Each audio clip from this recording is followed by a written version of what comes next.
Good morning everyone, and welcome to a beautiful day here in Bali.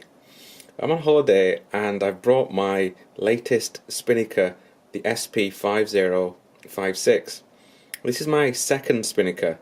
My first one was the SP5055, which I've had for about 6 months, and it's been fantastic. So I got the 5056. This one I've had for just a few weeks, and this is the first time I've brought it away with me while I've been anywhere, and it has served me really well during my trip. It's done everything that I needed it to do, and it's kept up with me really well. The SP5055 and the 5056 is essentially the same watch underneath. Both use the Seiko NH35 three-hand movement with date. The case is a solid 316L stainless steel with a domed sapphire crystal.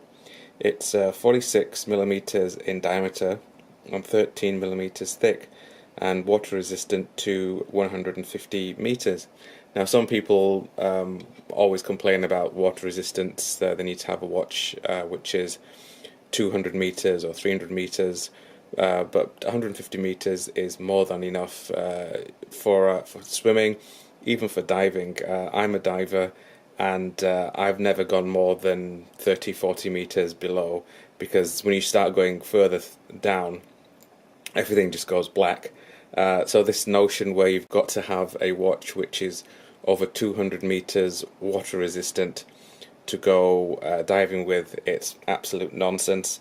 And don't believe what people tell you. The 5056 has a more of a modern look to it compared to the 5055. It has these applied hour markers with quite a thick border around the edges in steel.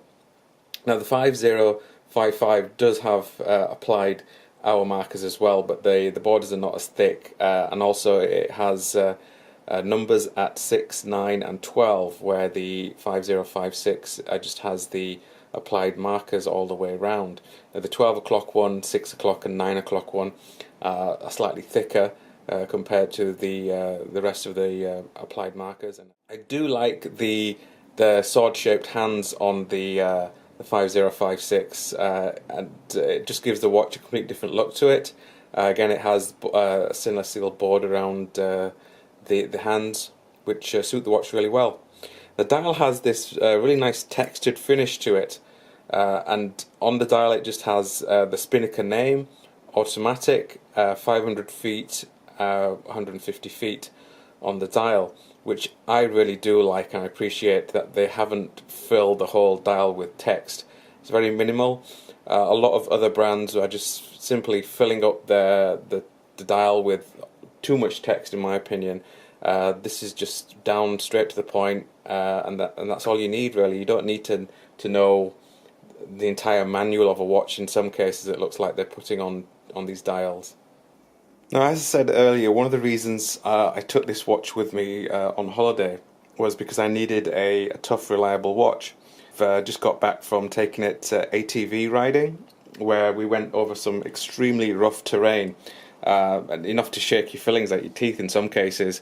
And I've taken it to whitewater rafting, where I did fall out a few times, and the watch did get banged up when I did fall out, and even when I was paddling away, it got banged around, and no major issues. And you can see the condition of the watch. It's not got any scratches or dents on it.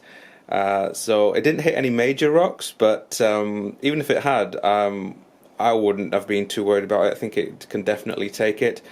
I took it into the sea, went swimming with it, and I went volcano trekking while wearing it. I had to wake up at 1 o'clock in the morning and trek up a volcano to watch the sunrise, which was interesting to say the least. And one of the things I liked about wearing this watch while I was trekking is the loom on this watch is really good. Now, it uses the BGW9 loom, which is one of the strongest looms you can get on most of these watches. 2 o'clock in the morning was when we started trekking, and it took us 2 hours to get to the top. And throughout all that time, I could look at my wrist and see exactly what time it was. The loom was nice and bright, so there was no issues with not being able to see the time. I really do like the new watches Spinnaker have been bringing out. Some of the earlier models I was not too impressed with. They were a bit too garish for me. But I think the direction they're going is really nice. They're producing some very nice vintage looking watches, which I'm really into my vintage watches.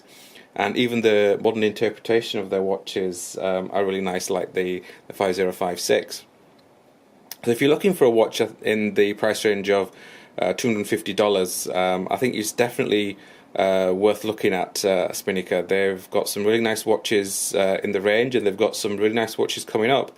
So if you are looking for something a little bit different, instead of going for the standard Seiko, Orient, Citizen, Steinhardt that everyone buys, definitely look at Spinnaker. Be a bit different. I'll leave a link to the Spinnaker website in the description. And if you sign up to their newsletter, they normally have discount codes which they send to you from time to time. So if you're interested in Spinnaker, definitely sign up for their newsletter, and they'll also give you previews of what's coming up in the next few months. Thank you for watching.